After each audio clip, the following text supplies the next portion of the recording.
Oh, howdy all, grab yourself a beer, it's time for some Path of Exile discussion. Patch 3.17.1 went live today. This had a number of changes to the Archnemesis system, as well as a number of general endgame atlas changes. I want to go through the ones that have the biggest impact on players, starting with the fact that GGG have finally fixed the Pride aura. There was a bug where Pride, in conjunction with one of the new blessing supports, was far more powerful than intended, and that has been fixed. So people who were taking advantage of that, you knew it was a bug all along. It was obviously a bug. Well, it's been fixed, and you'll have to fix up your characters so that they work without that bug. That's the first thing that was made. The second thing that happened was that the 3.17.1 patch deployment was a little bit crangled. Players' void stones that were socketed in their atlas got eaten in the process. Kirac now refunds them.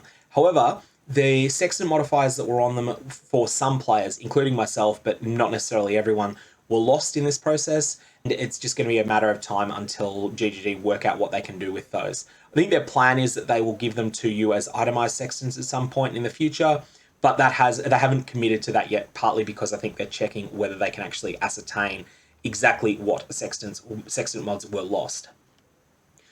In terms of other changes that are being made here, there's some changes to the Archnemesis system. I went through these in another video earlier, so I won't reinvent the wheel on that.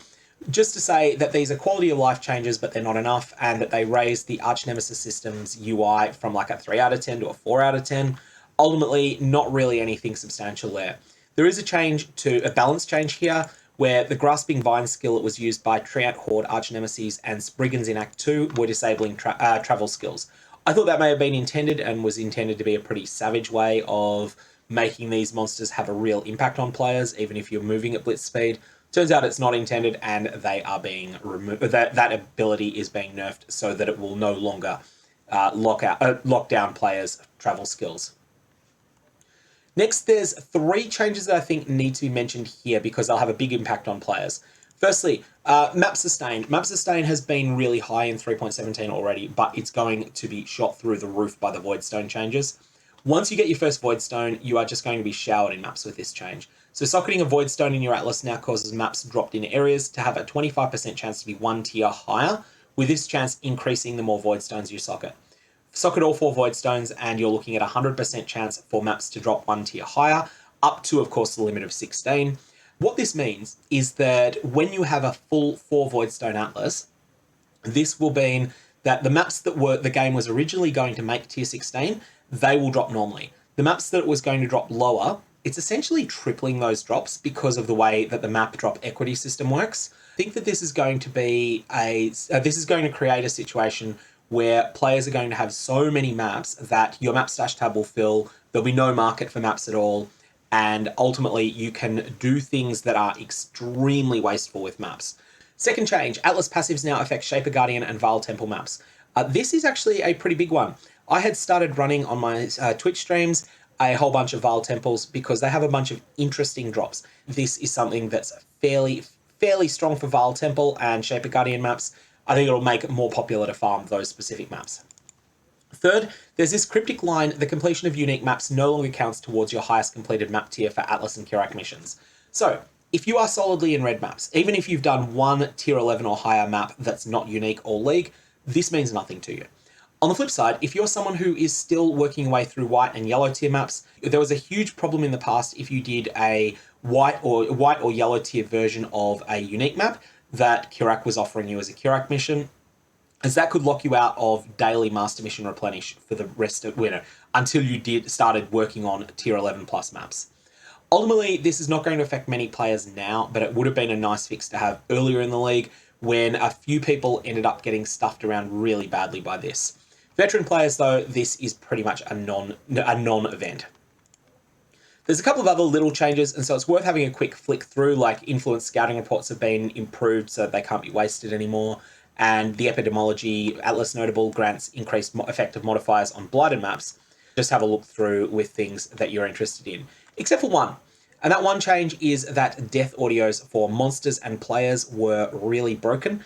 And as much as this was hilarious fun once, ultimately it is something that was really distracting and annoying. That's being fixed. So the other change that's in 3.17.1 though, and is something that came somewhat out of left field for me, I wasn't expecting this, is the introduction of Kirac's Vault Pass. This is a battle pass type system. So for those of you that aren't familiar with battle passes, they're time-limited cosmetic bundles that you can purchase for real money that you need to unlock piece by piece through gameplay. So on the mechanics of Kirac's Vault Pass and its target market, firstly, its target market is very enfranchised players. If you've never hit level 90 in a temporary league before, Kirac's Vault Pass really isn't going to be for you. It's not a good deal for you, and I would suggest not buying it. On the flip side, if you are someone who regularly hits level 90 and higher, and who has used a number of these uniques before, although most likely not all on the same build, then there's just some cool little toys to play with here that you might decide are worth your while buying. The way that this works is that once you've bought the Vault Pass, you will have a number of thresholds to aim for in terms of Atlas completion in the current Archnemesis Challenge League. Once you reach these Atlas completion thresholds, you will then receive MTX related to those various items. So once you hit 100 Atlas completion, you'll receive Bottled Faith and everything below it. And once you hit 117, i.e. absolutely every single map on the Atlas, including Doriani's Machinarium and Vinctar Square, the two that are hardest to get, then you will receive Headhunter as well. You will still need to find these items in-game. You will not receive the items, and as I say, some of these are very, very, very rare, but if you're able to trade for them or source them via just getting lucky, then you will be able to take advantage of these cool MTX effects. Some of the MTX that looked most interesting to me are Paradoxica attacks with a clone as well. That looks kind of cool. And Celestial Dying Sun is probably the best of these. That causes your projectiles that you fire during a Dying Sun flask use to have a celestial effect with them. At the very top end, Bottled Faith causes Desecrated Ground instead of Consecrated Ground, which does look kind of cool. It's just not quite on the tier of these two. And Headhunter causes the heads of monsters to explode when you steal buffs from them. Ultimately, I think that Kirac's Vault Pass is just an easy thing to skip if you're not interested in MTX.